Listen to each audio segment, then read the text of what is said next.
সর্বশ্রেষ্ঠ মাহবুব, সর্বশ্রেষ্ঠ মহামানব, সর্বশ্রেষ্ঠ হিদায়াতের পথ প্রদর্শনকারী বিশ্বনবী মুহাম্মদ সাল্লাল্লাহু আলাইহি ওয়াসাল্লামের উপর অসংখ্য অগণিত দরুদ সালাম বর্ষিত হোক সাল্লাল্লাহু আলাইহি ওয়াসাল্লাম। সম্মানিত উপস্থিতি, আজকে আমরা আল্লাহর অশেষ রহমতে আমরা জিলহজ মাসে পদার্পণ করতে পেরেছি। আমাদের ভিতর থেকে গত বছর অনেকেই জিলহজ পেয়েছেন, কিন্তু আজকে তারা দুনিয়া থেকে চলে গিয়েছে। আমরাও একদিন চলে যাব, কিন্তু এই যে আমরা আরো বেশি সময় পেলাম আমাদের ইবাদত করার জন্য, এজন্য আমরা সকলেই বলি আলহামদুলিল্লাহ। সম্মানিত উপস্থিতি, সময় অত্যন্ত সংক্ষেপ। কুরবানি সম্পর্কে যে কয়েকটি বিষয় আমাদের মনে না রাখলেই হবে না, মনে রাখতেই হবে, এই বিষয়গুলি আমি আপনার সামনে একটু আলোচনা করব। এর বাইরেও কুরবানি এবং কুরবানি রিলেটেড কোনো প্রশ্ন যদি আপনাদের থাকে তো আমরা সালাতের শেষে সেগুলি আলোচনা করব প্রশ্ন আকারে ইনশাআল্লাহ। সর্বপ্রথম আসি জিলহজ মাসের ফজিলত। জিলহজ মাসে যতগুলি ফজিলত আছে সবগুলি ফজিলত বলার সময় নেই। আমি একটি হাদিস বলবো, সহিহ বুখারীর হাদিস 969 নম্বর হাদিস। আল্লাহর নবী সাল্লাল্লাহু আলাইহি ওয়াসাল্লাম তিনি এই 1 থেকে 9 তারিখের যে ফজিলত, সিয়ামের ফজিলত, এটা সম্পর্কে বলতে বলেছেন যে আনাস ইবনে আব্বাস রাদিয়াল্লাহু তাআলা তিনি বর্ণনা করেছেন, মান আমালু ফি আইয়ামি আফদালা মিনহা ফি হাদিহি ইয়ামি আইয়ামুল আশর। এই যে 1 থেকে 10 তারিখ, জিলহজের 1 থেকে নিয়ে 10 তারিখ পর্যন্ত এটার যে ফজিলত, এটার যে বেশি ফজিলতপূর্ণ কোনো আমল আছে কিনা বা এটা কতটুকু ফজিলত, এইটা উদাহরণ দিতে গিয়ে আল্লাহ নবী বলেন যে এর চেয়ে বেশি ফজিলতপূর্ণ আর কোনো আমল নেই। তখন সাহাবীরা জিজ্ঞাসা করলেন, ক্বালু ওয়ালাল জিহাদু ফি সাবিলিল্লাহ, যে আল্লাহর রাস্তায় জিহাদ করার যে ফজিলত, ওর চেয়ে কি 10 দিনের ফজিলত বেশি? তখন আল্লাহ নবী সাল্লাল্লাহু আলাইহি ওয়াসাল্লাম বলেন, ক্বালা ওয়ালাল জিহাদ, হ্যাঁ, এই 10 দিনের যে ফজিলত আল্লাহর রাস্তায় জিহাদ করলে সেই ফজিলতটা পাওয়া যাবে না। তবে আল্লাহ নবী সাল্লাল্লাহু আলাইহি ওয়াসাল্লাম বললেন, ইল্লা রাজুলুন খারাজা ইউকাতিলু বিনাফসিহি ওয়া মালিহি ফালাউ ইয়ারজি বিশাইইন। তবে যে ব্যক্তিটা জিহাদ করতে গিয়েছে এবং শহীদ হয়ে গিয়েছে, ফিরে আসে নাই, তার ফজিলত বেশি। এই 10 দিনের আমল, এটা যে ফজিলত, এই ফজিলতটা জিহাদে যাওয়ার চাইতেও বেশি, যে জিহাদে গিয়ে ফিরে এসেছে তার চেয়ে বেশি। আর যে জিহাদে গিয়েছে, যাওয়ার পরে জিহাদ করেছে, কাফের মুশরিকদের বিরুদ্ধে লড়াই করেছে এবং সেখানে মৃত্যুবরণ করেছে, শহীদ হয়ে গিয়েছে, সে ব্যতীত তার ফজিলত বেশি। তাহলে বোঝা গেল যে একজন ব্যক্তি সাহস নিয়ে কাফের মুশরিকদের সাথে ইসলাম প্রতিষ্ঠার জন্য লড়াই করতে গিয়ে যদি ফেরত আসে, তার এই আমলটা অনেক কঠিন একটা আমল। এই আমল করেও সে যে নেকিটা পাবে, 1 থেকে 10 তারিখ জিলহজের যে আমল, এই আমলটা করে আমরা তার চেয়ে বেশি ফজিলত পাবো। সুবহানাল্লাহ। এই ব্যাপারে আমরা বলতেছি। এরপরে এবার আসি আমাদের কুরবানি করতে গেলে আমাদের কুরবানি হয় কি হয় না, সেই বিষয়টি আমাদেরকে দেখতে হবে। 1 নম্বরে আমাদেরকে যেটা ঠিক করতে হবে, এটা হচ্ছে নিয়াত, পরহেজগারিতা, তাকওয়া। তাকওয়া রাখলে কি হবে, তার একটা উদাহরণ কোরআন থেকে দিই। আদম আলাইহিস সালামের 2 সন্তান, একজন হলো হাবিল, আরেকজন হলো কাবিল। হাবিল এবং কাবিল নামটা কোরআনে বা হাদিসে নেই, এটা বাইবেলে পাওয়া যায়। ওল্ড টেস্টামেন্টে শুরুতে জেনেসিস 35 সৃষ্টির সূচনা নামক একটা অধ্যায় আছে, কিতাব আছে, এখানে ব্যাপারে আলোচনা আছে, সেখানে হাবিল এবং কাবিলের নামটা আছে। আল্লাহ তাআলা সূরা মায়েদার 23 নম্বর আয়াতে বলেছেন, ওয়াতলু আলাইহিম নাবা আবনাই আদম বিল হক। হে নবী, আপনি কোরআন থেকে আদমের 2 সন্তানের ব্যাপারে তেলাওয়াত করে শুনিয়ে দিন। কি সেটা? ইন করওয়ামা কুরবানা, যখন আদমের 2 সন্তান, আদম আলাইহিস সালামের 2 সন্তান কি করলো? কুরবানি করলো। ফাতুকুরবিলা মিন আহাদিহিমা, এই 2 সন্তানের এক সন্তানের কুরবানিকে আল্লাহ কবুল করলেন। ওয়ালাম তাকাব্বাল মিনাল আখর, আর দ্বিতীয় সন্তানের কুরবানিকে আল্লাহ তাআলা কবুল করলেন না। ক্বালা ইন্নামা ইয়াতাকাব্বালুল্লাহু মিনাল মুত্তাকিন। আল্লাহ তাআলা বলেন হাবিবের উদ্ধৃতি দিয়ে, ইন্নামা ইয়াতাকাব্বালুল্লাহ, নিশ্চয়ই আল্লাহ তাআলা শুধুমাত্র তাদেরই কুরবানি কবুল করেন মিনাল মুত্তাকিন, যারা মুত্তাকি, যারা পরহেজগার। এই আয়াতে একটা ঘটনা বর্ণিত হলেও এখানে আমাদের ঈমান মজবুত করাটা শিক্ষা দেওয়া হয়েছে। সেটা কি? এটা হচ্ছে যদি আপনার আমার ঈমান ঠিক না থাকে, পরহেজগারিতার তাকওয়া যদি ঠিক না থাকে, তাহলে আপনার আমার কুরবানি আল্লাহ তাআলা কাছে কবুল হবে না। আপনি আমি কে? আপনার বাবা কি, আমার বাবা কি? এখানে আদমের সন্তান আবুল বাশার, পৃথিবীর ইতিহাসে সমস্ত মানুষের বাবা যিনি, সমস্ত মানব জাতির বাবা যিনি, আবুল বাশার, যে ব্যক্তি আল্লাহ তাআলার মনোনীত প্রথম নবী, সেই নবীর এক সন্তানের কুরবানি বাতিল হয়ে গিয়েছে, কারণ তার ভিতরে কি ছিল না? তাকওয়া ছিল। আর আপনি আমি মনে করতেছি যে কুরবানি কিনলাম আর দিয়ে গেলাম, কুরবানি হয়ে যাবে না। স্বয়ং নবীর সন্তানের কুরবানি যদি বাতিল হতে পারে, তাহলে আপনার আমার কুরবানি বাতিল হতে সময় লাগবে? লাগবে না। আল্লাহ তাআলা বলেছেন, লা ইয়ানালুল্লাহা লুহুমুহা ওয়ালা দিমাউহা ওয়ালাকিন ইয়ানালুহুত তাকওয়া মিনকুম। তোমরা যে কুরবানি করো, এই কুরবানির কোনো কিছুই আল্লাহ তাআলার কাছে পৌঁছে না। কুরবানির রক্ত, এর যে পশম, যা কিছু আছে, এটা কোনোটাই আল্লাহর কাছে পৌঁছে না। আল্লাহর কাছে কি পৌঁছে?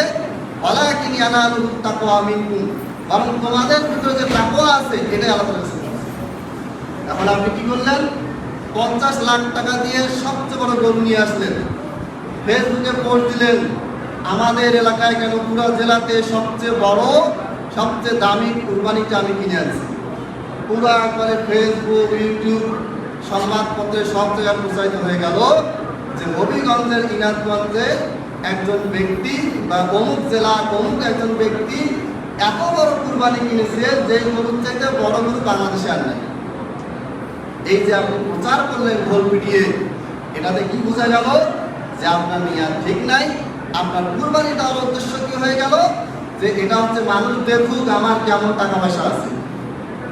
আমাদের এলাকায় এদিকে হয় কিনা জানি না, যেই গরুটা সবচেয়ে বড়, সেই গরুটা কেনার পরে পুরা এলাকায় এটাকে মহড়া দেওয়ানো হয়। সুন্দর করে মালা দেওয়ার পরে সুন্দর করে সাজায় দেয় এবং গরুর কপালে লিখে দেয়, তো একটা নাম দিয়ে দেয়, যে নামটা দিলে যেন মানুষ বুঝতে পারবে যে অমুকের বাড়িতে এই গরুটা আছে। যদি আপনার আমার এইরকম অবস্থা হয় যে আমার গরু দেখে গোটা এলাকাবাসী, গোটা দেশবাসী, তারা কি হবে? অবাক হয়ে যাবে। তারা ভাববে যে বাপরে, অমুকের কুরবানি, এত বড় বিশাল কোনো জীবনে দেখি নাই। এইটা যদি আপনার আমার নিয়ে আসে, তাহলে কি হবে? কুরবানি টোটালি বাতিল হবে এবং লোক দেখানো আমল করার কারণে রিয়া হবে। রিয়া কি জিনিস? রিয়া হচ্ছে ছোট শিরক।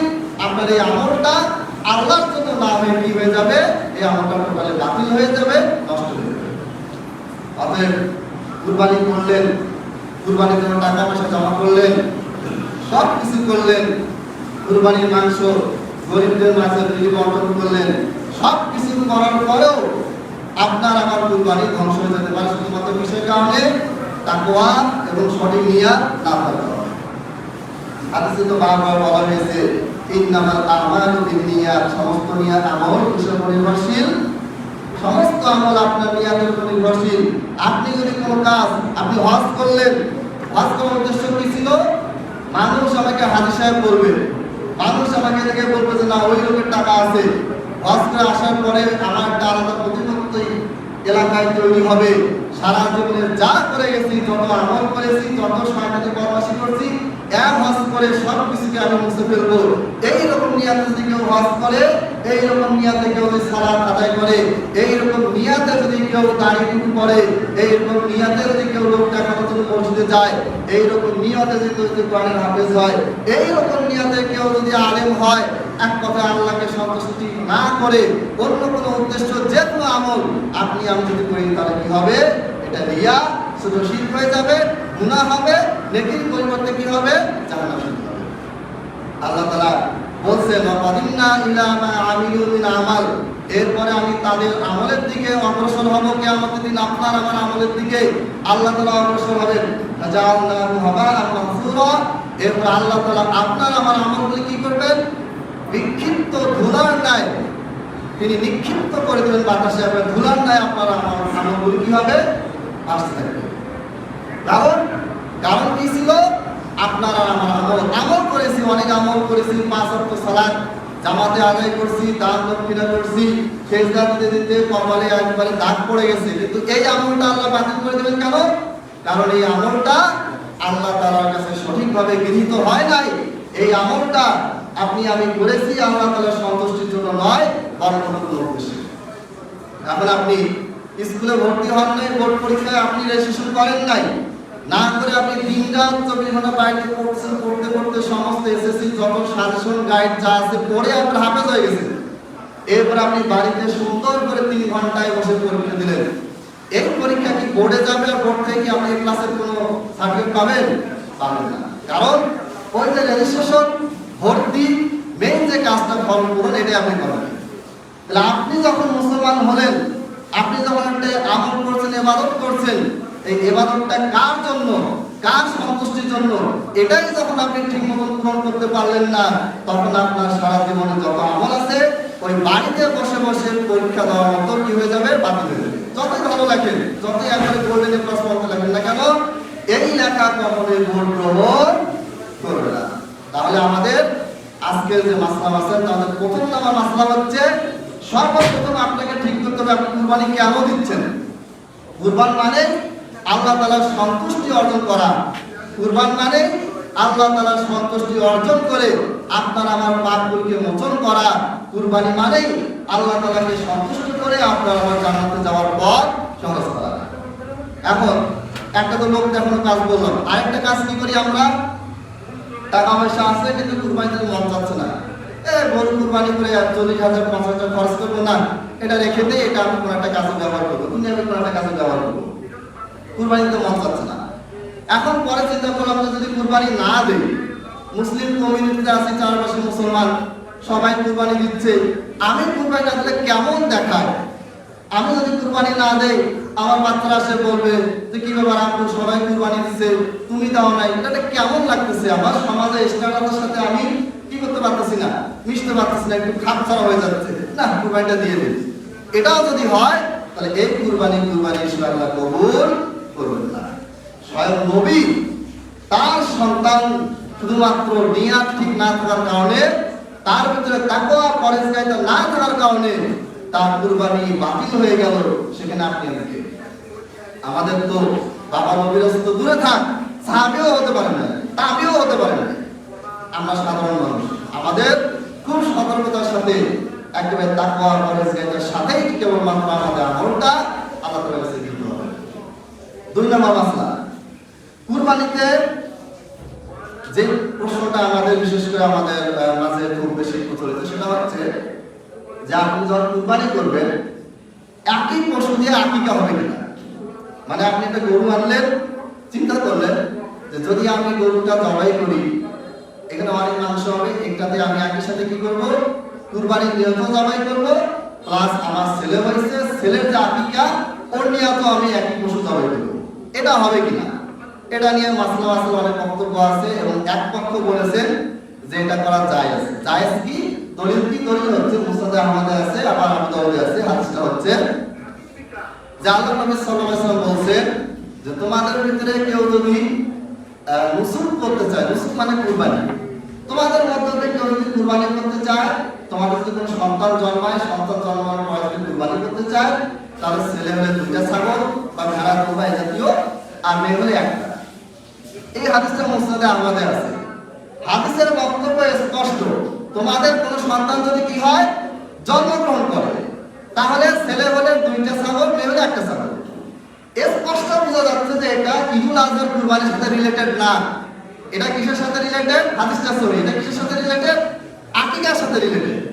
ইমাম আবু দাউদ রাহিমাহুল্লাহ তিনি বাবুন ফিল আকিকা, আকিকার অধ্যায়ে এই হাদিসটা নিয়ে এসেছেন।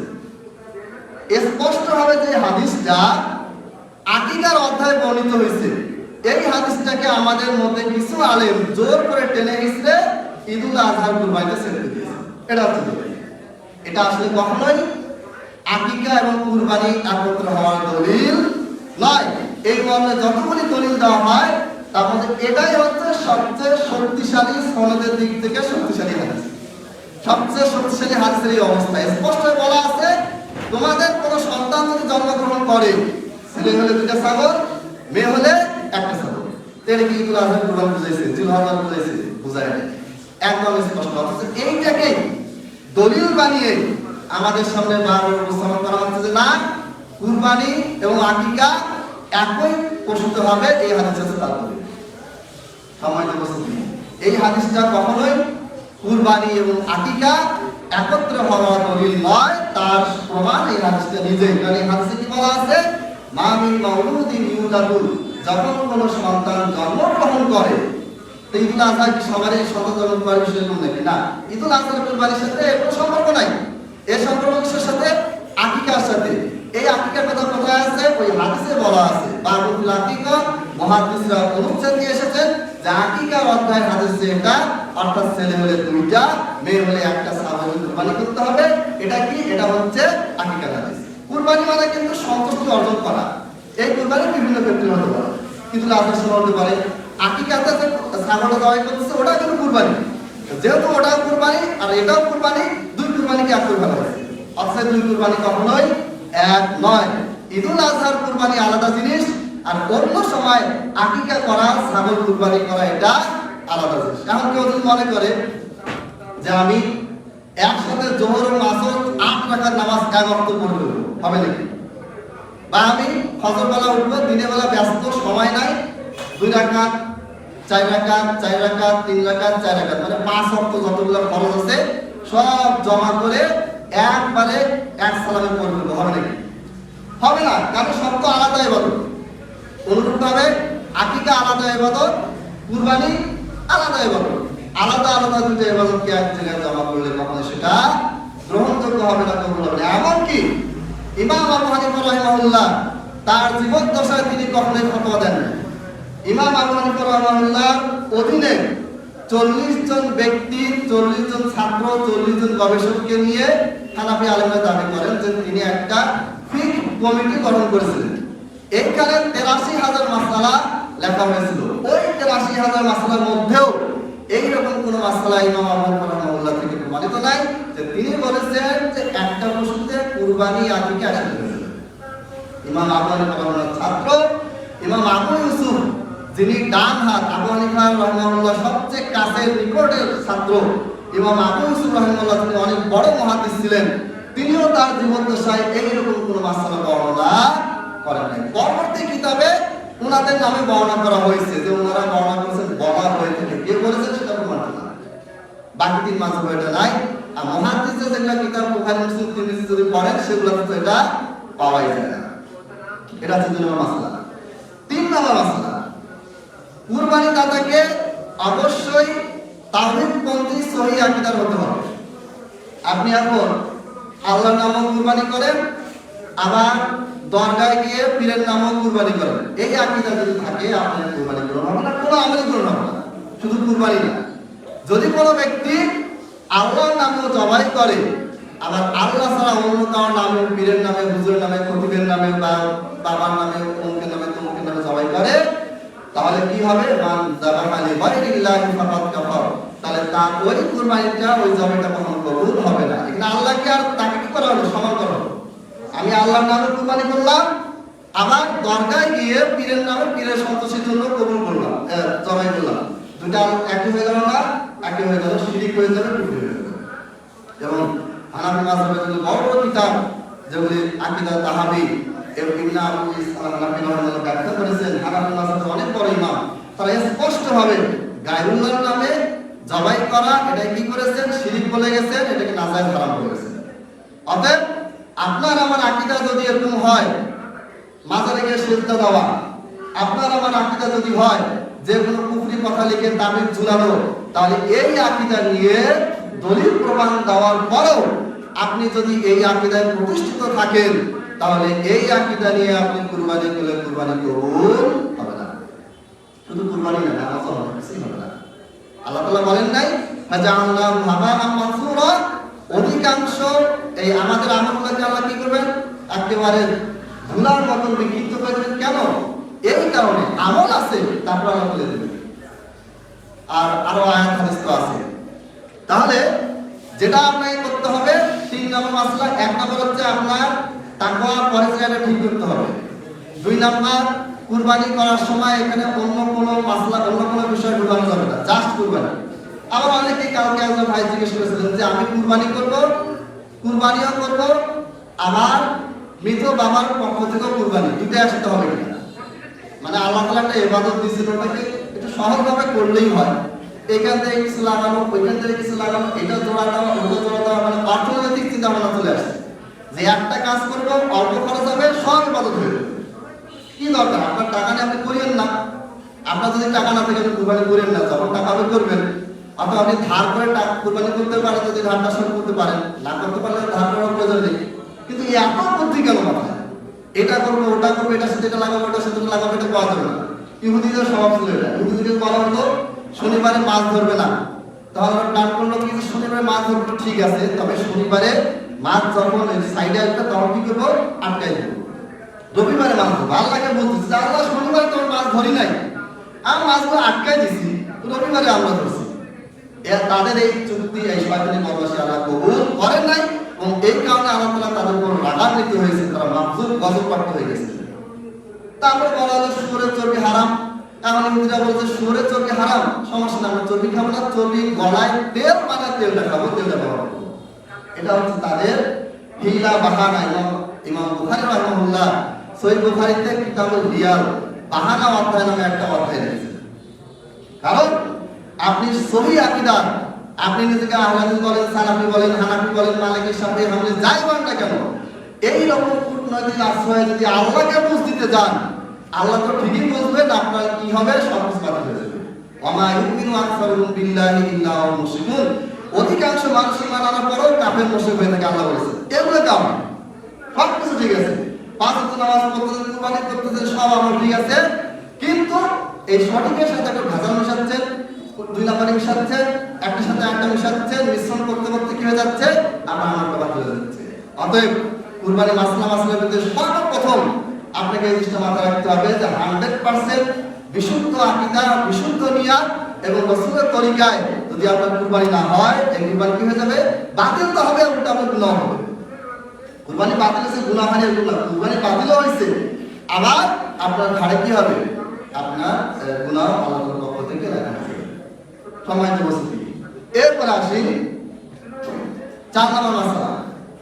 আমাদের সমাজে একটা ধারণা আছে যে যেই বাড়িতে কুরবানি হবে ওই বাড়ির প্রত্যেকটা সদস্যই চুল, নখ, দাড়ি কাটা থেকে বিরত থাকবে। কিন্তু হাদিসে বলা আছে মান আরাদা আন ইউযাহিয়া, যে কুরবানি দেওয়ার নিয়ত করেছে। ধরেন একটা পরিবারে 5 জন সদস্য আছে, বাবা, মা, 3টা সন্তান। এখন এই 5টা সদস্যই কিন্তু নখ, চুল কাটা থেকে বিরত থাকবে, এটা হাদিসে বলা হয় না। ফালা ইয়ামুসসা মিন শারিহি ওয়া আসফারি শাইআ, যেই ব্যক্তিটা কুরবানি দাতা, যিনি কুরবানি দিবেন, সেই ব্যক্তিটা চুল, নখ, দাড়ি কাটা থেকে বিরত থাকবে। মান আরাদা আন ইউযাহিয়া, যে কুরবানি করার নিয়ত করেছে। এখন আপনি কুরবানি করার নিয়ত করেছেন, আপনার পরিবারের পক্ষ থেকে আপনি দিবেন, ঠিক আছে, কিন্তু আপনার সন্তান, আপনার স্ত্রী, তারাও তো চুল নখ কাটবে না, না কেটে বসে থাকবে, এটাই তো হাদিসে বলা হয়। কিন্তু আমরা মনে করি কি যে প্রত্যেকটা সদস্য, মানে একটা ফ্যামিলিতে কুরবানি হবে, ওই ফ্যামিলিতে 10 জন, 5 জন, 7 জন যাই থাকুক না কেন, সবাই নখ চুল কাটতে বিরত থাকবে, এটা হাদিসের হুকুম না। কেউ তো মনে করে যে না আমি কাটবো না, কিন্তু রাখতে পারি, ওটা বাধা হয় না। কিন্তু এখানে শর্তটা কার সাথে? কুরবানি দাতার সাথে শর্ত যুক্ত। কুরবানি দাতা আর আপনার পক্ষ থেকে কুরবানি দেওয়ার পার্থক্য আছে। ধরেন আমি কুরবানি দিব, আমার পরিবারের পক্ষ থেকে দিলাম, তো আমার পরিবারের পক্ষ থেকে আমি দিচ্ছি, ওদেরকে কুরবানি দিতে হবে না, তাদের উপর কুরবানি দেওয়ার দায়িত্বটা আমি পালন করছি, কিন্তু তারা কুরবানি দাতা নয়। আবার বলুন, মনে করেন আমি কুরবানি দিচ্ছি, 50,000 টাকা দিয়ে গরু কিনলাম, ছাগল কিনলাম, ভেড়া কিনলাম, কিনার পরে আমি কুরবানি দিচ্ছি, আমি কুরবানি দিলাম, আমার 2 সন্তান, 5 সন্তান, আমার অধীনে পরিবারে যারা আছে তাদের পক্ষ থেকে কুরবানি হয়ে গেছে, কিন্তু কুরবানি দাতা তারা সবাই নেই, আমি একাই কুরবানি দাতা। আমি কুরবানি দাতা, তাদের পক্ষ থেকে আমি দিয়েছি, তাদের কুরবানি আর দিতে হবে না, ওইটা কি তারা পেয়ে যাবে, কিন্তু কুরবানি দাতা হিসেবে গণ্য কি হবে? আমি হব। এই আমার জন্য এই 10 তারিখের চুল, নখ এগুলি কাটা কি করা যাবে না, এটা কি করতে হবে, কুরবানি করে কাটতে হবে।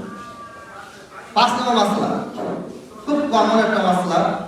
এই বিষয়ে আমি আগে একটা বলে রাখি যে আমার কোনো কথা যদি আপনাদের জানাশোনার বিপক্ষে যায়, অবশ্যই আমার কথা চট্ট বিশ্বাস করবেন না। প্রশ্ন করবেন, গবেষণা করবেন, প্রয়োজনে আমাকে লক দিবেন, বা আমার কোনো ভুল হতে পারে। আপনারা মনে করবেন না যে প্রতি যা বলছে 100% সহি, আমারও ভুল হতে পারে। 5 নম্বর মাসলা, একটা পশু কেনার পরে এখানে বিভিন্নভাবে ভাগ হয়, কেউ ভাগে দেয়, কেউ ভাগ ছাড়া দেয়। তো সমস্ত আলেমরা একমত, কেউ যদি একটা ছাগল কুরবানি দেয় তাহলে এটা 100% উত্তম, আফদল, সবচেয়ে ভালো, এটা নিয়ে কোনো দ্বন্দ্ব নেই। দ্বন্দ্বটা কোথায়? এবং আমাদের বাংলাদেশে দ্বন্দ্ব বিশ্বের বাইরের বড় আলেম শাহ আলবানী, শাহ বিন বাজ, শাহ জুবাইর জাই, ইরশাদুল হক আনসারী, আরো পরে পূর্বে যত বড় আলেমরা আছেন, শাহ হোসাইন রহমাতুল্লাহ, সৌদি আরব, ভারত, পাকিস্তান, পূর্বে যত আলেম ওলামা আছেন, তাদের কারোর ভিতরে এই মাসলা নিয়ে কোনো দ্বন্দ্ব নেই। এই দ্বন্দ্বটা আমাদের ভিতরে আছে। সেটা কি?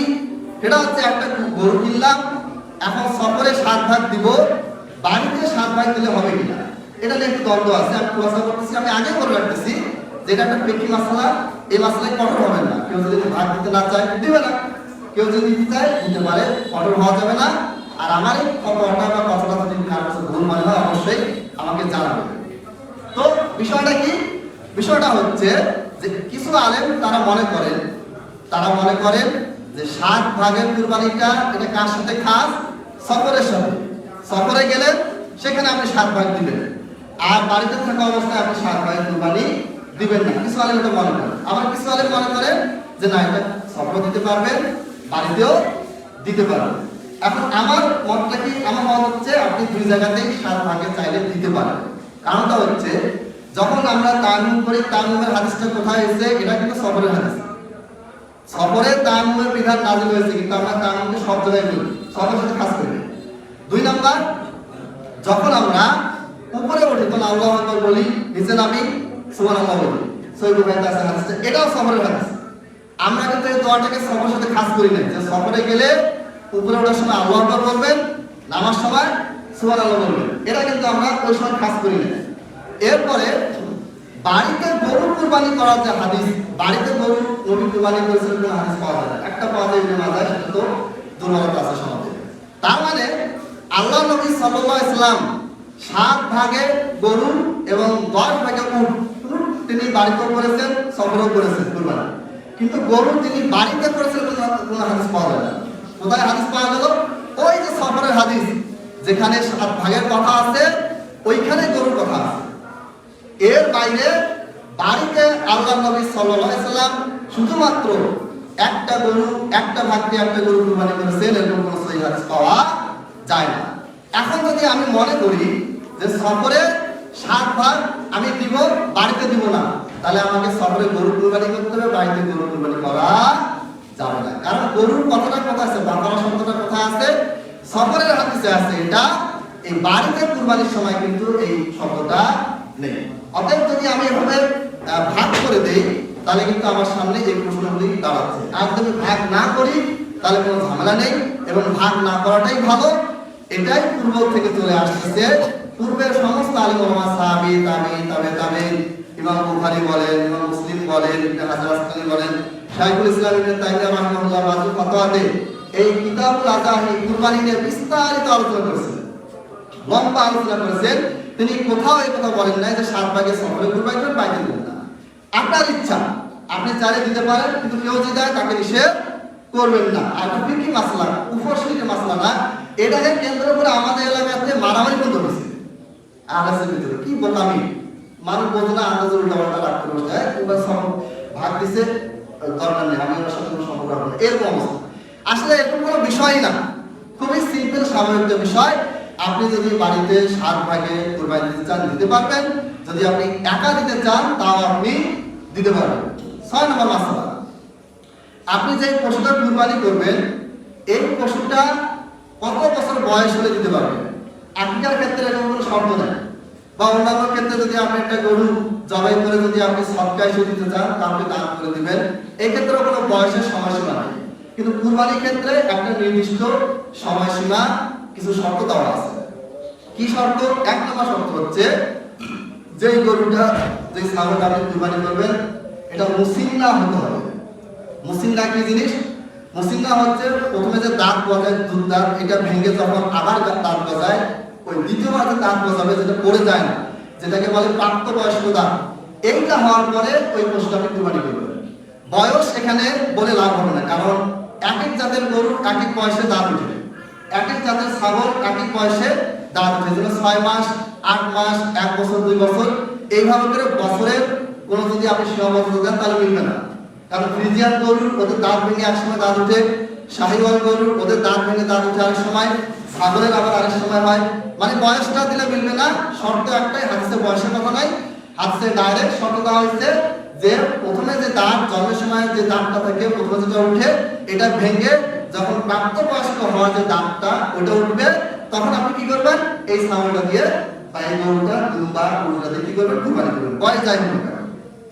7 নম্বর মাসআলা, আপনি কুরবানি করার সময় যদি দেখেন গরু কিনতে গেছেন স্পষ্ট ত্রুটি, মানে স্পষ্ট ভাবে দেখা যাচ্ছে কানা, স্পষ্ট ভাবে দেখা যাচ্ছে যে একটা পা ভেঙে গেছে, অথবা এমন দুর্বল চলতেই পারতেছে না, দেখে বোঝা যাচ্ছে খুব খারাপ অবস্থা, দেখে বোঝা যাচ্ছে যে ল্যাংড়া হয়ে গেছে, দেখে বোঝা যাচ্ছে যে গরুটা বোবা, কিছু শুনে না, বোঝে না, আপনি যে ইশারা করেন না কিছু বোঝে না, স্পষ্ট কোনো ত্রুটি বিচ্যুতি যদি থাকে তাহলে আপনি কি করবেন? এই গরুটা কুরবানি হিসেবে চুজ করবেন না, নির্বাচন করবেন না। তবে সামান্য কিছু যদি থাকে যেটা আসলে দেখলে ওইরকম ত্রুটি মনে হয় না, তাহলে শিং একটু ভেঙে গেছে বা ঘষা লেগে গেছে, কোথাও হালকা চামড়া উঠে গেছে, প্রথমে আপনি ভালো নিয়েছিলেন, বাসায় নিয়ে যাওয়ার পর দেখা গেল যে গরু গায়ে থেকে লাফ দিয়ে পরে পায়ে আঘাত লাগলো, এইরকম গরু দিয়ে কুরবানি করা যাবে। সহজ উপায়, স্পষ্ট কানা, স্পষ্ট খোরা, স্পষ্ট অন্ধ, এই স্পষ্ট যদি হয় তাহলে এটাকে কুরবানি করা যাবে না। আর যদি স্পষ্ট না হয়, সামান্য চোখে পড়ার মতো না, খুবই সিম্পল যদি কোনো প্রবলেম থাকে, শিং একটু ভেঙে গেছে, শিঙের কোনায় ঘষা লাগছে, তাহলে এটাকে কুরবানি করা যাবে, কোনো অসুবিধা নেই। 8 নম্বর মাসআলা, এখন আপনি কুরবানি গরু কিনছেন, কেনার পরে কুরবানির আগের দিন ঘুমাই গেলেন, সকালে উঠে দেখেন যে গরু চুরি হয়ে গেছে। হতে পারে, বাংলাদেশ তো উলিয়া দেশ, এখানে চুরি চামারি একটু বেশি হয়, আর বাঙালি জাতির মতন এত কোথাও নেই, ওটা পৃথিবীতে সব জায়গায় বাঙালি ওটা কাজ করে। বাংলাদেশ এমন একটা দেশ যেখানে আল্লাহ সব নিয়ামত দিয়ে দিচ্ছে, কিন্তু এই নিয়ামত শুধুমাত্র আমাদের এই শয়তানি বুদ্ধির কারণে এটা আমরা কাজে লাগাতে পারছি না। যাই হোক, তো এখন গরু চুরি হয়ে গেল, আপনার কুরবানির পশু চুরি হয়ে গেল, আপনি এই ক্ষেত্রে কি করবেন? এই ক্ষেত্রে সরাসরি মারফু হাদিস নবী সাল্লাল্লাহু আলাইহি ওয়াসাল্লামের দিক নির্দেশনা নেই, তবে মুসান্নাফে নবী সাহেব বেশি কিতাবে সাহাবা এবং তাবেঈদের বক্তব্য পাওয়া যায়। তো এই ক্ষেত্রে আপনি কি করবেন? আপনি আর চুল নখ কিছু কাটবেন না, মানে আপনি নিয়াত করেছিলেন কুরবানি দেওয়া, চুল নখ কিছুই কাটেন না, একবারে সব কিছু প্রস্তুত, জাস্ট কুরবানি দিনে সালাত পড়বেন, আসবেন, কুরবানি করবেন। এই অবস্থায় আপনি দেখলেন যে 1 ঘন্টা আগে 2 ঘন্টা আগে গরু চুরি হয়ে গেছে, এখন তো আর হাট তো নেই, এখন তো চটকে কুরবানি পাবেনও না, সেই ক্ষেত্রে আপনি কি করবেন? নখ চুল যা কিছু আছে সালাত পরে আগে কাটবেন না, পরে কাটবেন। আর এই যে কুরবানিটা হারায় গেছে, এটার জন্য আপনি কুরবানি নিয়াত যেহেতু আপনার ছিল, প্রচেষ্টা ছিল, এবং অন্যান্য যেগুলি আমল যেমন নখ কাটা, চুল কাটা যেহেতু আপনি আগে কাটেন নাই, মানে কুরবানি দাতার যে আমলগুলি আছে সব যেহেতু আপনি পালন করেছেন, সেহেতু আপনি কি করবেন? এইভাবে করে সালাতটা শেষ করবেন, তারপরে চুল নখ কাটবেন, ইনশাআল্লাহ আপনার কুরবানির নেকি পেয়ে যাবেন। এই ব্যাপারে সরাসরি নবী সাল্লাল্লাহু হাদিস নেই, এটা তাবেঈ সাহাবী থেকে আসার, মানে তাদের পক্ষ থেকে বক্তব্য পাওয়া যায়। এরপরে 9 নম্বর মাসআলা, এই সিয়ামকে কেন্দ্র করে একটা, সেটা হচ্ছে 9 তারিখে আরাফার সিয়াম। আরাফার সিয়াম নিয়ে এখানে আলাদা দুইটা বক্তব্য আছে, এটাও একটা ফিকহি মাসআলা, এখানে শিরক বিদআত কুফরের কোনো কিছু বিষয় নাই, কাজে এখানে আমাদের স্ট্রিক হওয়ার কিছু নাই। যদি আপনি মনে করেন বাংলাদেশের সময় হিসেবে কানা ইয়াসুমু তিসাদিন হিজ্জা, 9 তারিখে যে সিয়াম, আরাফা সিয়াম, এই 9 তারিখে যদি আপনি দেশ হিসেবে নিজ সময় হিসেবে রাখতে চান রাখতে পারেন, আর যদি মনে করেন যে হাজিরা যেদিন থাকবে সেদিন রাখতে চান তাও আপনি রাখতে পারবেন। এখানে উত্তম মাসলা আসতে পারে, আমার কাছে নিজ এলাকা অনুযায়ী দেওয়াটা বেশি উত্তম মনে হয়েছে, হতে পারে কার কাছে হতে পারে যে সৌরের সাথে মিলায় রাখতে পারে। এটা একটা ফিকহি মাসলা, এটাকে কেন্দ্র করে আমাদের ভিতরে যে ফেসবুক অনলাইনে দেখবেন একেবারে একজন আরেকজনকে খণ্ডন করতে করতে করতে মানে হচ্ছে যে হামলা টাইপ করে, কোনো দরকার নেই। কি দরকার? যেই মাসলায় বড় বড় আলেমরা দ্বিমত করেছেন, যেই মাসলায় দ্বিমত পোষণ করেছেন, কিন্তু একজন আরেকজনকে কোনো পরামর্শ করে না। আল্লামা নাসিরুদ্দিন আলবানী রাহিমাহুল্লাহ, শাইখ বিন বাজ রাহিমাহুল্লাহ, তাদের ভিতরে একটা মতভেদ হয়েছে, শাইখ জুবাইরি যে মতভেদ করেছেন, কিন্তু কোনো কড়া শব্দ কোনো ভাষা তারা ব্যবহার করেন না। কিন্তু আমাদের এত জ্ঞান, এত পাণ্ডিত্য, আমাদের ফেসবুকে আমরা একজন একজনকে দলিল উড়াই দিচ্ছি, এটা হচ্ছে ফিতনা। এদিকে যাওয়া যাবে না। আমি ব্যক্তিগতভাবে 9 তারিখ থেকে প্রাধান্য দেই, কিন্তু কোনো ব্যক্তি যদি হাজিরা যেই দিন আরাফার ময়দানে থাকে সেটা দেখে সেটার সাথে মিলিয়ে যদি আরাফা সিয়াম রাখে ইনশাআল্লাহ কোনো সমস্যা হবে না। এরপরে 10 নম্বর মাসালা, যে কেউ যদি ভাগে কুরবানি দেয়, তো ভাগের কথা আসছে, এখন দেখা গেল যে 5 জন কুরবানি দিচ্ছে, কুরবানি নিয়ে নেয়, আর 2 জন কুরবানি দিল সাধারণ সদকা হিসেবে, ওরা কুরবানি হিসেবে দিবে না, সাধারণ সদকা হিসেবে দিচ্ছে। তো এই ক্ষেত্রে বাকি 5 জন কি হবে?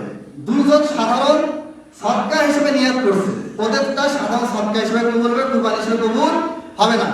বাকি 5 জনের কি হবে? বাকি 5 জন যদি কুরবানি নিয়তে কুরবানি করতেছেন, কাজে তাদেরটা কুরবানি হিসেবে কবুল হবে। বাকি 2 জনের নিয়ত কি সেটা দেখা দায়িত্ব আমার নয়। অথবা আপনি একা একটা গরু কুরবানি দিচ্ছেন, ছাগল কুরবানি দিচ্ছেন, কিন্তু আপনার নিয়ত কি যে আমার বাবার পক্ষ থেকে কুরবানি দিচ্ছি, আমার কুরবানি না, এই ক্ষেত্রে এটা কুরবানি হবে না, এটা সাধারণ সদকা হিসেবে গণ্য হবে। কারণ মৃত ব্যক্তির পক্ষ থেকে কুরবানি করা যে হাদিসটা, সেখানে দুর্বল রাবি আছে। কোন রাবি দুর্বল, কেন দুর্বল, এগুলি আমি লিখেছি, কারো জানার প্রয়োজন হলে আমাকে হোয়াটসঅ্যাপে বা মেসেজে নক করলে সেটা আমি দিয়ে দিব। তাহলে এই হলো মোটামুটি মাসলা মাসাইল। এর বাইরেও আরো মাসলা মাসাইল আছে, আপনারা আমাকে জিজ্ঞেস করবেন। সর্বপ্রথম সর্বশেষ একটাই অনুরোধ, কুরবানিতে ছোটখাটো ভুল হলে আল্লাহ ক্ষমা করবেন, কিন্তু যদি শুরুতেই যদি আপনার নিয়তটা ঠিক না থাকে, তাহলে কুরবানির যতই সহি তরিকায় আপনি কুরবানি দেন না কেন, এটাতে কোনো লাভ হবে না। সর্বশেষ আরেকটা কথা বলে রাখি, কুরবানির সময় আসলেই আমাদের এক ধরনের সুশীল সমাজ মায়া কান্নাকাটি শুরু হয়ে যায়। কুরবানি ইসলাম অমানবিক ধর্ম, গরুকে জবাই করতেছে, ছাগলকে জবাই করতেছে, আল্লাহ এদের ভিতরে কোনো দয়া নাই, কোনো মায়া নাই। আল্লাহ তাআলা এমন একটা ধর্ম মুসলমানদেরকে দিয়েছে, মুসলমানদের ভিতরে মানবিকতার কিছু না, একটা নিরীহ নিষ্পাপ গরুকে জবাই করতেছে। কি দোষ করছে গরুটাকে? কি দোষ করছে ছাগলটা? নিজেরা সারা বছর সুন্দর খাচ্ছে, কোনো সমস্যা নেই।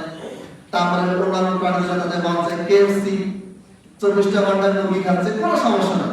আর যখনই মুসলমানরা গরু কুরবানি করতে আসে, তখন শুরু হয়ে যায় মিডিয়ার প্রোপাগান্ডা। এটা সহজ উত্তর হচ্ছে যে যারা গরু ছাগল এগুলোকে কুরবানি করতে দিচ্ছেন না, তাদের উচিত ভাগ টোটালি বর্জন করা। ভাগ থেকে আসছে, ধান থেকে, ধান থেকে আসছে, ধান গাছ থেকে, ওটাও তো প্রাণী। তো আপনি তো লাখ লাখ কোটি কোটি প্রাণীকে হত্যা করতেছেন প্রত্যেকদিন।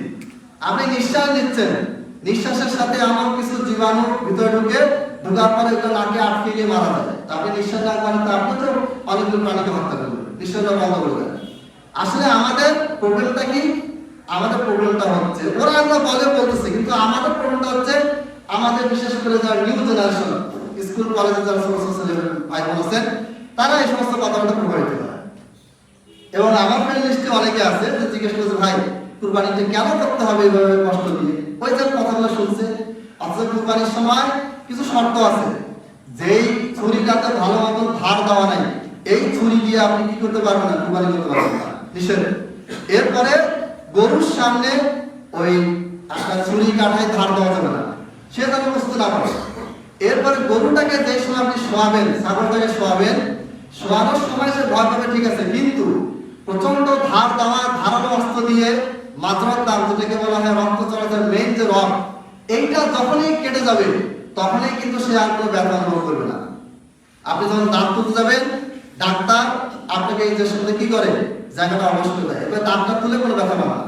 কারণ কি, ওই ইনজেকশনটা আপনার ব্রেন যে সরাসরি যে ব্যথার যে সিগন্যালটা পাঠাচ্ছে, ওই সিগন্যালটা এখানে আসা বন্ধ হয়ে যায়।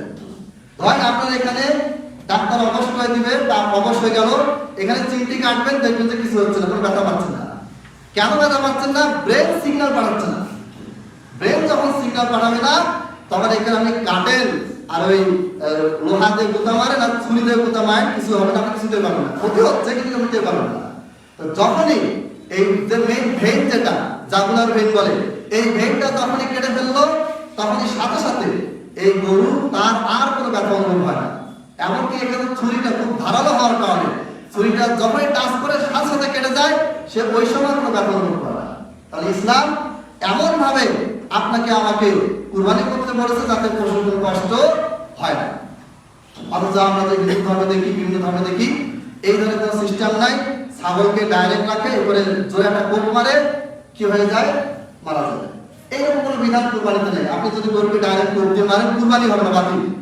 আপনি যদি ছাগলকে ডাইরেক্ট কোপ দিয়ে মারেন, কুরবানি হবে না, নিষিদ্ধ, হারাম, ওটা খাওয়াই যাবে না। প্রাণী খাওয়াই যাবে, কবর দিতে হবে।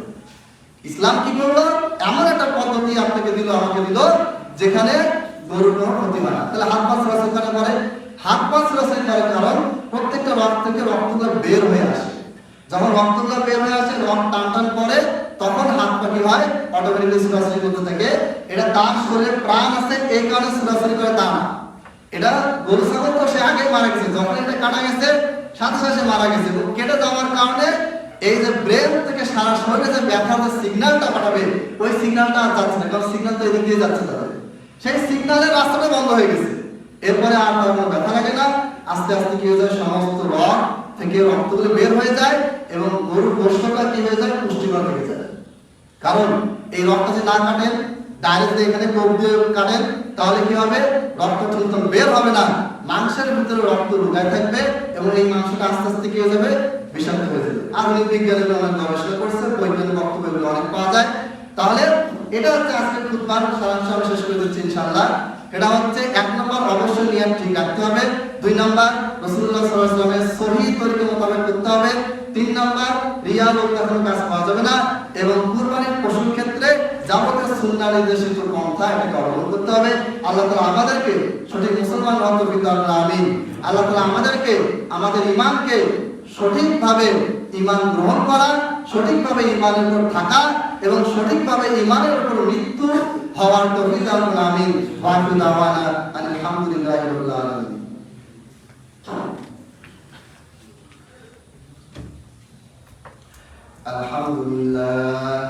আলহামদুলিল্লাহ নাহমাদুহু ওয়া নাস্তাঈনুহু ওয়া নাস্তাগফিরুহু ওয়া নু'মিনু বিহি ওয়া নাতাওয়াক্কালু আলাইহি ওয়া নাউযু বিল্লাহি মিন শুরুরি আনফুসিনা ওয়া মিন sayyi'ati a'malina man yahdihillahu fala mudilla lahu wa man yudlil fala hadiya lahu wa ashhadu an la ilaha illallah wahdahu la sharika lahu wa ashhadu anna Muhammadan 'abduhu wa rasuluhu.